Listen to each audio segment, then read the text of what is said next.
जय Hind everyone, I hope you guys are doing extremely well. और finally IB की vacancies आई हैं। आईबी एसीआई 2 की वैकेंसीज तो नहीं आई हैं, बट करंटली जो वैकेंसीज आपकी आ चुकी हैं that is related to security assistant की वैकेंसीज आ गई हैं आपकी, और मल्टीटास्किंग स्टाफ की वैकेंसीज आई हैं 2022 के लिए। So these are also very good vacancies. Security assistant के बारे में अगर मैं बताऊं तो ये एसीआई 2 के नीचे काम करता है और काफ़ी सारी वैकेंसीज आई हैं यहाँ पर। अगर हम देखें सब्साइडरी इंटेलिजेंस ब्यूरो, जो जिनको हम SIBs भी बोलते हैं, विच वी कॉल्ड SIB, जो अगर आप एक स्टेट SIBs लेते हैं उसके अंदर आपकी सब्साइडरी इंटेलिजेंस ब्यूरोज होंगी, SIBs होंगी आपकी। तो ये सेंट्रल लेवल के नीचे ही काम करती हैं। अगर आप देखेंगे IB is a central intelligence agency, और इसके ऊपर मैंने श्योर और विवेक चैनल पे बहुत सारे वीडियोस बनाए हुए हैं। और इस वक्त जो आपकी वैकेंसीज आई हैं वो सिक्योरिटी असिस्टेंट एग्जीक्यूटिव की और मल्टीटास्किंग स्टाफ जनरल की आई हुई हैं। तो काफ़ी सारी वैकेंसीज है, कुल मिला के टोटल 1671 वैकेंसीज है, 1671 वैकेंसीज हैं। अलग अलग आप देखें, unreserved, OBC, SC, ST, EW and total, इन सबको अगर हम देखें so these vacancies turn out to be around 1671 and above number of vacancies provisional and liable to change। Generally in vacancies में क्या होता है कि इन वैकेंसीज के अंदर कई बार एडिशन हो जाती हैं, जो पुरानी वैकेंसीज फिलअप नहीं करी गई हैं उनको ऐड कर दिया जाता है। ज़्यादातर ये वैकेंसीज बढ़ती ही हैं, कम बहुत rarest of the rare case में होता है, but these are the vacancies which has come. और आप काफ़ी टाइम से डिमांड कर रहे थे कि सर आप तो खुद IB से हैं, इसके ऊपर कोई वीडियो बताइए जिससे हमें पता लगे कि what is the requirement of this examination and everything। तो अगर मैं currently इसको देखूं तो इसके अंदर आपको बताया गया है that essential qualification से लेके हर चीज़, eligibility criteria बताया गया है। in the notification they have also told that what is किस pay bracket के अंदर आती है। जैसे कि अगर हम security assistant बोले तो ये आपका group C non gazetted non ministerial में लेवल 3 में आता है 21,700 to 69,100। और जो MTS है आपका, MTS स्टाफ है, ये 18,000 to 56,900 में आता है। यानी ये लेवल 1 के अंदर है, सिक्योरिटी असिस्टेंट आपका लेवल 3 के अंदर है। स्पेशल सिक्योरिटी अलाउंस ये IB की खास चीज़ है। मैंने आपको पहले भी काफ़ी सारे वीडियोज में बताया कि जो सिक्योरिटी अलाउंस है वो IB की काफ़ी खास चीज़ है, जो MHA में कुछ ऑर्गेनाइजेशंस के पास है।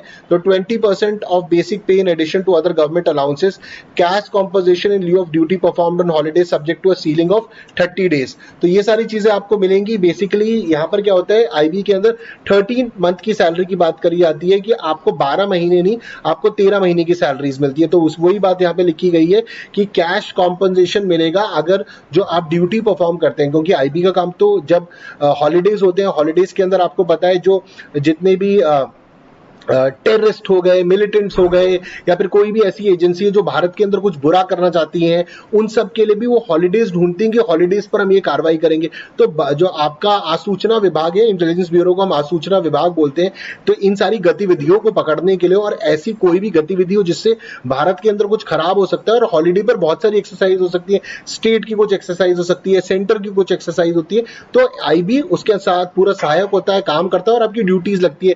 इसके ऊपर आपको आपकी 13 मंथ की भी सैलरी मिल जाती है। इसलिए हम बोलते हैं कि IB में 13वें महीने की 13 महीने की सैलरी। तो ये वही है दैट सीलिंग ऑफ 30 डेज। तो अगर आपने इन छुट्टियों में 30 दिन तक काम करा है तो बेसिकली ये छुट्टी जुड़कर आपकी 30 दिन बन जाएंगे और ये आपकी 13वें महीने की सैलरी बन जाती है। तो वो है एसेंशियल क्वालिफिकेशन जो मांगी गई है, 10th पास और equivalent from recognised board of education, position of domicile certificate होना चाहिए जो स्टेट से आपको मिल जाएगा, आपके knowledge of any of the local languages dialect mention in table A above against each SIB। अब देखिए, अगर आप अगरतला के अंदर है या फिर आपके अलग अलग स्टेट, अगर हम ऊपर चलें तो अगर आप देखोगे यहाँ पर लिखा हुआ है, जैसे मेरठ के अंदर आपकी हिंदी चलेगी, बट मुंबई के अंदर they are asking for Marathi and Konkani, Nagpur में मराठी पूछ रहे हैं, पटना के अंदर हिंदी पूछ रहे हैं, रायपुर के अंदर गोंडी और हल्बी पूछ रहे हैं। तो हिंदी भी काफी जगहों पर है, अलग अलग लैंग्वेज। अभी अलग अलग लैंग्वेज क्यों जरूरत है भैया, जब आप वहां पर लोकल इंफॉर्मेशन लेना चाहेंगे, लोगों से बात करना चाहेंगे, और अगर आपको लोकल लैंग्वेज आती है तो आपको बहुत ज्यादा इंपैक्ट होगा, बहुत ज्यादा फायदा होगा। इसलिए जो लोकल लोग भी इसमें एग्जामिनेशन में अप्लाई करेंगे और क्लियर करेंगे, बिकॉज ऑफ देयर लैंग्वेज उनको काफी बेनिफिट होगा। तो यहाँ पर आप सारी लैंग्वेजेस को देख पा रहे हैं। डिजायरेबल क्वालिफिकेशन है field experience in intelligence work. Desirable qualification हम उस चीज को बोलते हैं कि अगर आपके पास ये होगा तो आपके चांसेस बहुत अच्छे होंगे। ऐसा नहीं है कि डिजायरेबल क्वालिफिकेशन का कहने का मतलब है ये होना ही चाहिए, डिजायर करना। डिजायरेबल क्वालिफिकेशन का मतलब है आपके लिए पास जो होना चाहिए वो है असेंशियल क्वालिफिकेशन, कि ये तो होनी ही चाहिए। यानी 10वीं का सर्टिफिकेट की बात करिए, डोमिसाइल सर्टिफिकेट होना चाहिए, और जो उस ऊपर जिस भी आप एसआईबी के लिए अप्लाई करें उस एसआईबी में जो पर्टिकुलर लैंग्वेज लिखी हुई है, जैसे मेरठ के ऊपर दिल्ली लिखी हुई है तो उसके लिए। ओके, तो जो स्टेट के अंदर आ गए आपके, अलग अलग जगहों पर हमने मेरठ का देखा। और एज लिमिट बताई गई है, आप 27 साल से बड़े नहीं हो सकते। 18 to 25 years on 25th of November 2022 आपकी एज होनी चाहिए। उसके बाद यहाँ पर आपकी रिलैक्सेशन के बारे में बताया गया है कि upper age limit is relaxable by 5 years for SC ST and 3 years for OBC candidate. यानी अगर 27 साल है तो OBC के लिए 30 साल हो गया, और बाकियों के लिए आप 27+5 कर लीजिए। अपर age limit is relaxable departmental candidates, यानी कि जो IB में ही है या फिर डिपार्टमेंट के थ्रू आना चाहते हैं उन्हीं के लिए। उसी तरीके से the age limit is relaxable up to age of 35 years for general categories and up to 40 years for SC ST। अगर विडो का केस है, डिवोर्स्ड women है, women judicially separated from their husbands and not remarried, तो basically women को promote करने के लिए कि वो भी इसके अंदर आए और जुड़े इन नौकरियों के अंदर, वो भी करा गया है।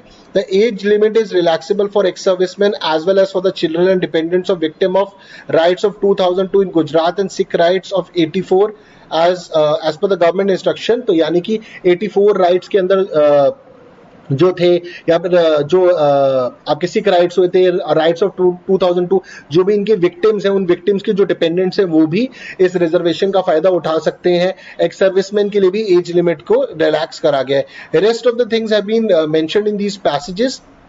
हम अपनी सबसे इंपॉर्टेंट चीज पर चलते हैं, जो हमारे लिए सबसे इंपॉर्टेंट है कि एक post involves all India service liability. All India service liability का मतलब है आपकी भारत में कहीं पर भी पोस्टिंग आ सकती है, आपको भारत में कहीं पर भी भेजा जा सकता है। Therefore, candidates willing to serve anywhere in India only need to apply। यानी कि अगर आप भारत में कहीं पे भी सर्व करने को तैयार है तभी इस नौकरी में अप्लाई करें, और ये काफी अच्छी अपॉर्चुनिटी है। अभी मैंने ये भी सुना है कि नेक्स्ट ईयर शायद IB SIR 2 की वैकेंसीज भी एक्सपेक्टेड है, बट फिलहाल अभी सिक्योरिटी असिस्टेंट की आई है, तो आपको डेफिनेटली अप्लाई करना है। जितने भी लोग या जितने भी डिफेंस एस्पिरेंट जिनकी एज लिमिट हो चुकी है, you can definitely apply for this category of examination for this post, and simultaneously आप बाकी एग्जाम्स की भी तैयारी कर सकते हैं। तो अगर हम इसके पैटर्न पर आए, इसका पैटर्न काफी हद तक जो 2020 के अंदर हमने देखा था जब IB SIR 2 की वैकेंसीज आई थी, उससे काफी ज्यादा मिलता है। ऑनलाइन एग्जामिनेशन है, Tier 1 है, common for SA, just a सेक,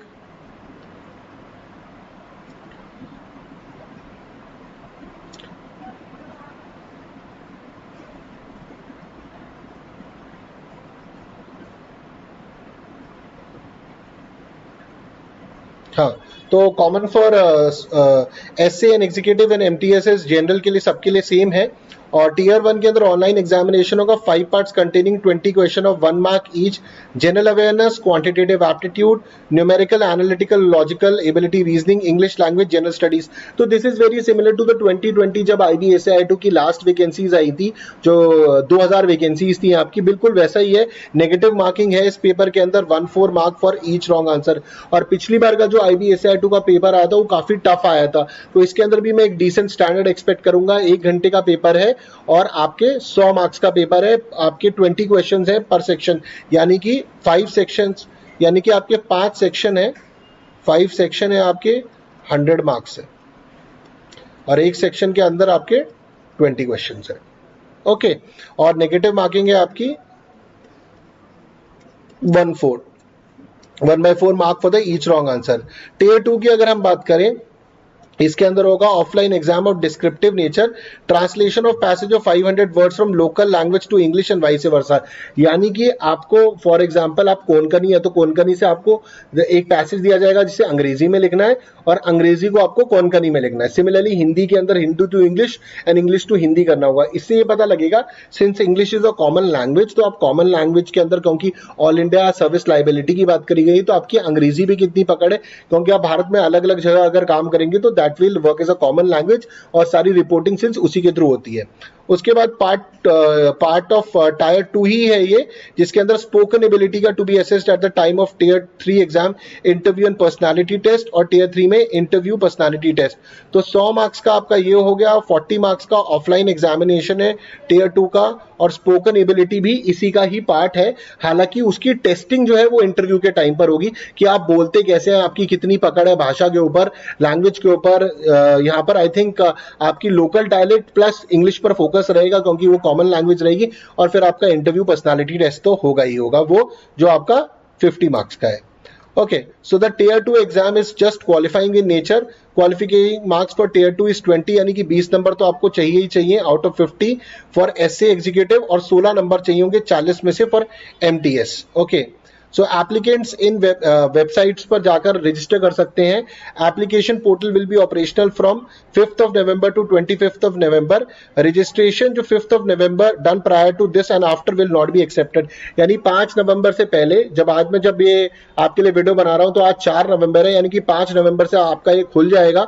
5 नवंबर को जाकर आप रजिस्टर कर सकते हैं, 5 से 25, और 25 के बाद और 5 से पहले अगर आप करेंगे तो उनको एक्सेप्ट नहीं करा जा पाएगा। Examination fees it is in 2 components. 50 रुपए फीस है आपकी, एंड रिक्रूटमेंट प्रोसेसिंग चार्ज है ₹450। तो अप्रोक्सीमेटली 500 रुपए लगने वाले हैं इसमें अप्लाई करने के लिए।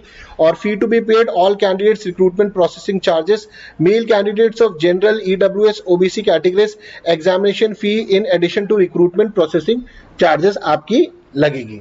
Okay, ex-servicemen who have already secured employment in civil under the group pay along with they are required to pay the examination fee, तो उनको भी देना होगा। यहाँ पर बेसिकली किसी को किसी कैटेगरी को एग्जाम्पशन होगा, किसी को नहीं होगा, मोर और लेस वो है, बट चार्ज आपके 500 रुपए लगेंगे। रिक्रूटमेंट प्रोसेसिंग चार्ज के आप एग्जामिनेशन फीस के 50 रुपए, और रिक्रूटमेंट प्रोसेसिंग चार्ज के आपके 450 रुपए।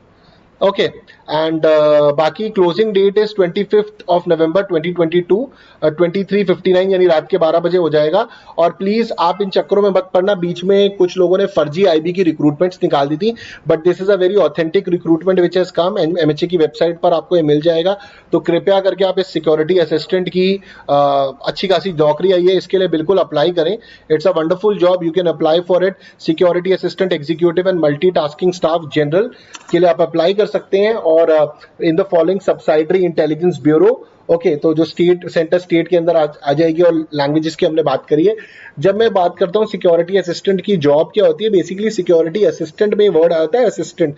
तो ये जो असिस्टेंट है और ये जो एग्जीक्यूटिव है, ये बेसिकली सपोर्टिंग स्टाफ रहता है आपकी एसीआई 2 के नीचे, जो फाइलिंग के अंदर और बेसिकली उसके बलवक जो काम होगा उसके नीचे, उसको सपोर्ट करेगा, फाइलिंग के अंदर काम करेगा, and he will be supporting in the day to day activities of the ACI 2। Similarly जब हम मल्टीटास्किंग स्टाफ जनरल की बात करते हैं, तो इसके अंदर एमटीएस में काफी सारी चीजें आती हैं फॉर द एमटी डिपार्टमेंट के अंदर आपके, it can come from the transportation side also भी आ सकता है आपका, और काफी सारी चीजें जो आईबी में होती हैं, जो बेसिकली अगर आप पे स्केल भी देखेंगे तो एमटीएस का पे स्केल सिक्योरिटी असिस्टेंट से नीचे, so you can see the ranking system, they will come down and they will do all the other activities which is related to which will be happening in the IB. But security assistant executive directly जब मैं IB में था तो मेरे साथ भी थे, मेरे नीचे भी काम कर रहे थे, तो ये आपके साथ हैंड टू हैंड काफी सारा काम करेंगे, और they are very important for the organisation, and you will get a lot of exposure if you join it. And hopefully in future IB ACI 2 की भी वैकेंसीज आएंगी, जिसके अंदर हम फिर से मैं उसके बारे में डिटेल में आपको बताऊंगा। और आप में से जितने भी लोग इस सिक्योरिटी असिस्टेंट एग्जीक्यूटिव की तैयारी कर रहे हैं या मल्टीटास्किंग स्टाफ जनरल की तैयारी कर रहे हैं, तो अगर आप चाहते हैं मैं इसके ऊपर कोई ऑफलाइन, मैं वर्ड यूज कर रहा हूँ ऑफलाइन, यानी कि जैसे मेरा खुद का इंस्टीट्यूट है कि मैं इस पर कोर्स लेकर आऊँ जिसको आप ज्वाइन कर सकें, ठीक है, तो आप जरा कमेंट सेक्शन में जरूर बताना that if you want me to bring a course of offline course on this particular coming examination, and then my entire team will sit and we can make a decision about it that if you want, and because जो हम अगर इस पर course लेके आएंगे वो बहुत ही sorted course होगा। मैं खुद आईबी में काम कर चुका चुका हूं, तो आप सोच सकते हैं कितना मेथोडोलॉजिकल को वो कोर्स होगा और वो किस तरीके से आपको आराम से आपके एग्जामिनेशन में सिक्योर कराएगा. So if you let us know in the comment section if you want as an offline paid course. Yes, obviously that will be a paid course, and we'll be doing some kind of free lectures on YouTube also to tell you about how to prepare.